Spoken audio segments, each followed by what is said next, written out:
موسیٰ علیہ السلام کو کہتا ہے کہ موسیٰ علیہ السلام اللہ کے پاس جب جائیں گے نا کوہ طور پہ، اللہ سے پوچھیے گا کہ وجہ کیا ہے، وہ تو گناہ گار آدمی ہے، وہ تو آپ کے پاس آتا بھی نہیں ہے، وہ آپ کو جو ہے نا وہ اتنا مانتا بھی نہیں ہے، میں اتنا مانتا ہوں، میں اتنی پڑھائیاں کرتا ہوں، میں اتنی دفعہ آپ کے پاس آتا ہوں، میرا رزق میرا جال خالی۔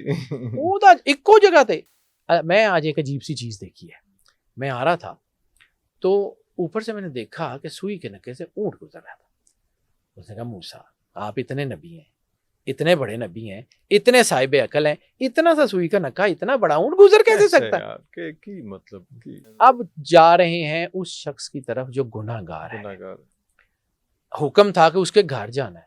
اب وہ اپنے گھر میں اس نے دیکھا اللہ کا نبی میرے گھر، اس نے موسیٰ علیہ السلام کو آتے دیکھا، دوڑتا ہوا گیا، اس نے جا کے موسیٰ علیہ السلام کی جو تکریم ہاتھوں پہ پیروں پہ ہاتھ رکھنے تھے، کچھ بھی جو بھی کرنا تھا کیا۔ اس نے کہا آپ اللہ کے نبی ہیں، میں گناہ گار آدمی ہوں، آپ ادھر کدھر۔ جب یہ سارا کچھ اس نے کر لیا تو پھر موسیٰ علیہ السلام نے کہا کہ میں آج بڑی عجیب چیز دیکھی کہ میں کوہ طور سے نیچے آ رہا تھا تو میں نے دیکھا کہ سوئی کے نکے سے اونٹ گزر رہا ہے۔ تو اس نے مسکرا کے کہا، اس نے کہا موسیٰ آپ نبی ہیں، آپ نے دیکھا نا، حقیقت ہوگی، حقیقت ہوگی، غرور کی بہت سی قسمیں ہیں، سب سے بڑا غرور تقوی کا۔ جب انسان کو یہ لگتا ہے، جب انسان کو یہ لگتا ہے نا میں نیک، میں پاک، میں حاجی، میں نمازی، میں عبادت گزار، باقی سارے گناہ گار، وہ غرق ہو جاتا ہے۔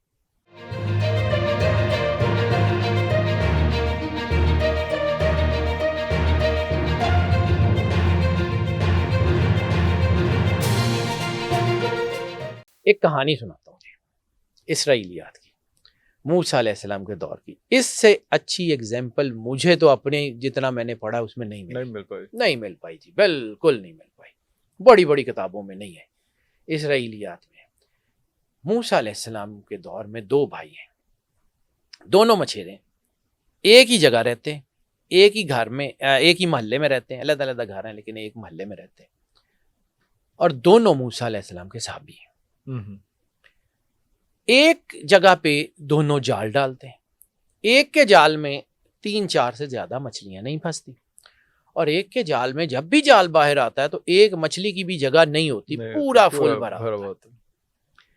وہ جو بھائی ہے جس کے جال میں 3-4 مچھلیاں پھنستی ہیں، وہ بڑا عبادت گزار ہے موسیٰ علیہ السلام کے ارد گرد، اور وہ ارد گرد پھرتا ہے اور ہر وقت موسیٰ علیہ السلام کے ساتھ ہے۔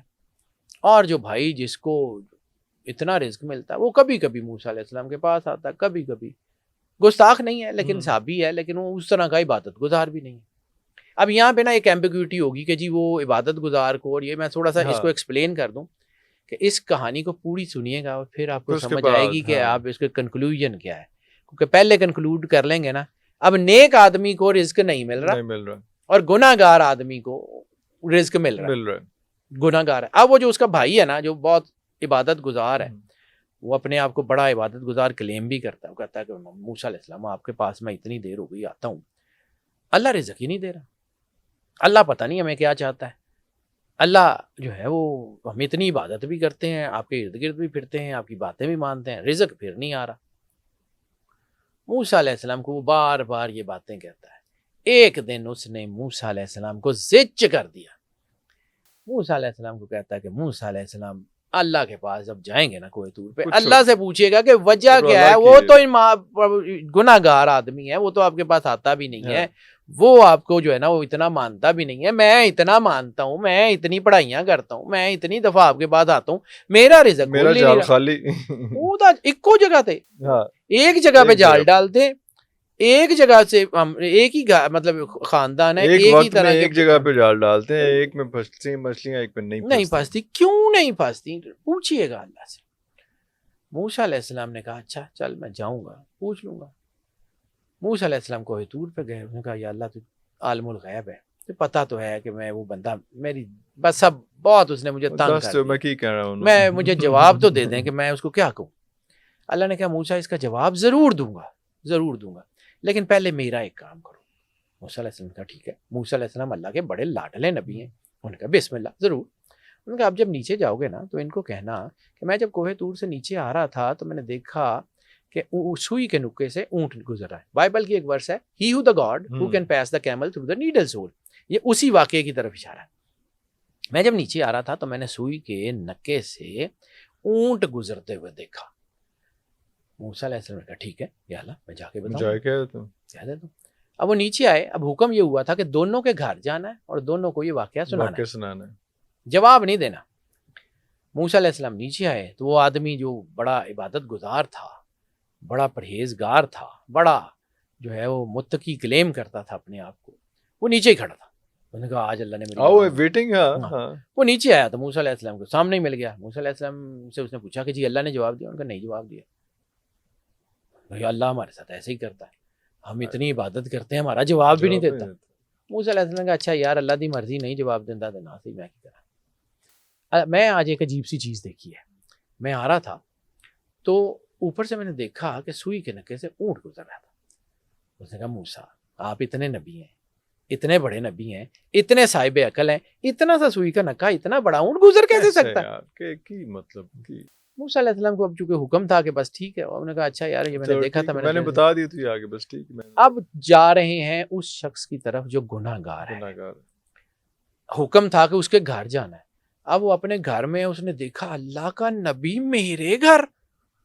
اس نے موسیٰ علیہ السلام کو آتے دیکھا, دوڑتا ہوا گیا. اس نے جا کے موسیٰ علیہ السلام کی جو تکریم ہاتھوں پہ پیروں پہ ہاتھ رکھنے تھے, کچھ بھی جو بھی کرنا تھا کیا. اس نے کہا آپ اللہ کے نبی ہیں, میں گناہ گار آدمی ہوں. آپ ادھر کدھر؟ میں گناہ گار آدمی ہوں, میں ظالم ہوں, میں تو گناہ گار ہوں, میرے پاس آپ. انہوں نے کہا اللہ نے بھیجا ہے تمہاری طرف. اللہ نے بھیجا ہے؟ میں گناہ گار آدمی, اللہ اپنے نبی کو میرے گھر بھیج رہا ہے. آنکھوں سے نہ آنسو جاری ہوا ہے. اس نے کہا موسیٰ آپ اللہ کے نبی ہیں, میں گناہ گار ہوں, میں آپ کے پاس نہیں آتا, لیکن اگر اللہ نے آپ کو بھیجا ہے نا, ایک کام کریں, آپ کی ساری باتیں سنوں گا, پہلے کھانا کھا لیں, پہلے میرے گھر سے نا رزق جو ہے وہ چکھیں.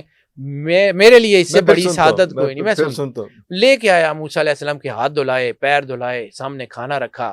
موسیٰ علیہ السلام کھاتے رہے, یہ پاس کھڑا رہا, پنکھا جلتا رہا موسیٰ علیہ السلام کے پاس کہ ان کو گرمی نہ لگے. جب یہ سارا کچھ اس نے کر لیا تو پھر موسیٰ علیہ السلام نے کہا کہ میں آج بڑی عجیب چیز دیکھی کہ میں کوہ طور سے نیچے آ رہا تھا تو میں نے دیکھا کہ سوئی کے نکے سے اونٹ گزر رہا ہے. تو اس نے مسکرا کے کہا, اس نے کہا موسیٰ آپ نبی ہیں, آپ نے دیکھا ہے نا, حقیقت ہوگی. آپ نے دیکھا ہے نا, حقیقت ہوگی. اور ویسے بھی اللہ اتنی وسعت کا مالک ہے کہ وہ سوئی کے نکے سے کائنات گزار دے. اونٹ تو چیز ہے کوئی. اونٹ کا کیا؟ جیسے ہی اس نے یہ بات کی تو جبرائیل تشریف لے آئے. انہوں نے کہا موسیٰ اب پتہ لگا اس کو رزق زیادہ کیوں دیتے ہیں اور اس کو رزق کم کیوں دیتے ہیں. وہ عبادت کا صلہ مانگتا ہے, جتنی کرتا ہے دے دیتے ہیں. یہ میرے پہ توکل کر کے جال ڈالتا ہے, مجھے شرم آتی ہے کہ میں اس کا جال خالی بھیج دوں. اللہ اکبر, اللہ یہ توکل ہے, یہ توکل ہے. میں نے اس سے اچھی کہانی کو نہیں, اس سے اچھی مثال لوگوں کو سمجھانے کے لیے جو وہ نہیں ہو سکتی. یہ دونوں بھائیوں کا واقعہ توکل. جب آپ اپنی عبادت کا صلہ مانگتے ہیں تو جتنی عبادت کرتے ہیں مل جاتا ہے. ہم اتنی پڑھائی کرتے ہیں اللہ ہمیں دیتا نہیں, تو بھائی جتنی کرتے ہو دے دیتا ہے, جتنی اس میں سے صحیح نکلتی ہے کیلکولیٹ. اللہ کسی کا احسان نہیں رکھتا. اگر حساب ہی کرنا ہے تو پھر حساب میں اتنا ہی ہے بھائی. پھر ایک حدیث ہے, اس کو سمجھیے گا. یہ میں نے کہا تھا کہ آخر میں آپ کو بتاتا ہوں کہ گناہ گار کو رزق کیوں ملتا ہے اور عبادت گزار کو کیوں نہیں ملتا. سرور انبیاء صلی اللہ علیہ وآلہ وسلم کی حدیث ہے کہ غرور کی بہت سی قسمیں ہیں, سب سے بڑا غرور تقوی کا. جب انسان کو یہ لگتا ہے, جب انسان کو یہ لگتا ہے نا میں نیک, میں پاک, میں حاجی, میں نمازی, میں عبادت گزار, باقی سارے گناہ گار, وہ غرق ہو جاتا ہے. رزق جب بھی مانگے عبادت کا صلہ نہیں مانگے, رزق آنا شروع ہو جائے گا. توکل اللہ. یہ اللہ مسبب الاسباب ہے, اسباب کریں. اگر آپ اس کے اوپر بھروسہ کریں گے تو وہ آپ کے گناہوں کو معاف کر دے گا. ایک سورہ طلاق کی ایک آیت ہے, یہ میں نے لکھ کے رکھی ہوئی ہے. اور جو اللہ اور آخرت پہ ایمان رکھتا ہے اور جو اللہ سے ڈرتے ہوئے اپنے گھر سے نکلتا ہے یعنی اس آیت کا ترجمہ یہ بنتا ہے کہ جو اللہ سے ڈرتے ہوئے اپنے گھر سے نکلتا ہے اللہ اس کا راستہ آسان بنا دے گا اللہ اکبر، اور اسے وہاں سے روزی دے گا جہاں سے اس کا گمان بھی نہیں ہوگا۔ اور جو اللہ پہ بھروسہ کرے گا تو اللہ اس کے لیے بہت کافی ہے. اللہ اپنا کام مکمل کر کے رہے گا. بے شک اللہ نے ہر چیز کا ایک اندازہ مقرر کر رکھا ہے. سورہ طلاق کی آیت نمبر 2 اور 3 کا ترجمہ ہے. اللہ اکبر. یہ آیت بتاتی ہے کہ اگر آپ اللہ کے بھروسہ کریں گے نا تو پھر وہ سب کچھ ہوگا جو آپ کی ضرورت ہے. حدیث قدسی ہم روز پڑھتے ہیں کہ وہ ایک تیری چاہت ہے ایک میری چاہت ہے. ہوگا وہی جب آپ اللہ کے سامنے سرنڈر. جب میں نماز کی بات کرتا ہوں یہاں ہاتھ باندھنے پہ اختلاف ہو سکتا ہے, ہاتھ چھوڑنے پہ ہو سکتا ہے, اس پہ تو اختلاف رفع یدین پہ نہیں ہو سکتا. واٹ اٹ از ہینڈز اپ. جب آپ نے اپنے ہاتھ سے سرنڈر کر دیا ہے, نماز شروع ہوئی وہاں سے ہوتی ہے. سرنڈر کیتا نہیں تو بولے شاہ یہی تو کہتا نا تیرا دل کھڈاوے منڈے کڑیاں کیتی رب نال 420. تو پھر یہی ہوتا ہے. اللہ مسبب الاسباب ہے, وہ آپ کے لیے دروازے کھول دیتا ہے. یہ جو ہے نا یہ اللہ کرتا کیا ہے, وہ ایک انگلش کی کہاوت مجھے لکھی ہوئی ہے, میں نے وہ یاد آ گئی. He turns the hardship into opportunities. واہ واہ واہ واہ. وہ blessing in disguise. ہیں. بظاہر بندہ جو ہے وہ گرتا ایسی جگہ کے اوپر ہے, اوپر سے وہاں گرتا ہے تو پتہ لگتا ہے کہ وہ تو ڈائریکٹ خزانے پہ گرا, خزانے کے اوپر گرا. بالکل. تو اللہ پہ بھروسہ مضبوط ہے. تو ایسے ہی ہے ہمارے ایک نا مجھے یاد آ گیا opportunities in disasters. ایک مجھے یاد آ گیا ہماری ایک سرائکی بیلٹ میں نا ادھر ایک کہاوت مشہور ہے, میں نے بڑوں سے میں نے سنی ہوئی کہ ایک مولوی صاحب نے کسی بچے کو کہا کہ بسم اللہ پڑھ کے تے دریا تے پیر رکھو نا تے دریا راہ دے دیندا ہے. وہ بچہ آتا تھا سنتا تھا. ایک دن بہت سیلاب آیا ہوا تھا تو بچہ پڑھنے آ گیا. مولوی صاحب پریشان ہو گئے کہ جی یہ کیسے, وہ ایڈا سیلاب ہے تو آیا کیویں؟ انہوں نے کہا جی تسی آپ تے دسیا ہے کہ بسم اللہ پڑھ کے پانی تے پیر رکھو تا پانی راہ دے دیندا ہے. تو اس نے کہا کہ جی اچھا کیویں, مینوں بھی دکھا. انہوں نے کہا جی اچھا چلے. وہ بچے نے بسم اللہ پڑھی اور پیر رکھا تو گزر گیا. مولوی صاحب نے اسے کہا کہ اچھا ہوں انج کر کے بعد مینوں رسا پالا ہے جی میں ڈبن لگا تے چھک لے سی. تو پھر وہ مولوی صاحب ڈوب گئے. یقین جو ہے نا وہ اصل ہے. مطلب ایک ہے اللہ پہ یقین ہی اللہ ہے.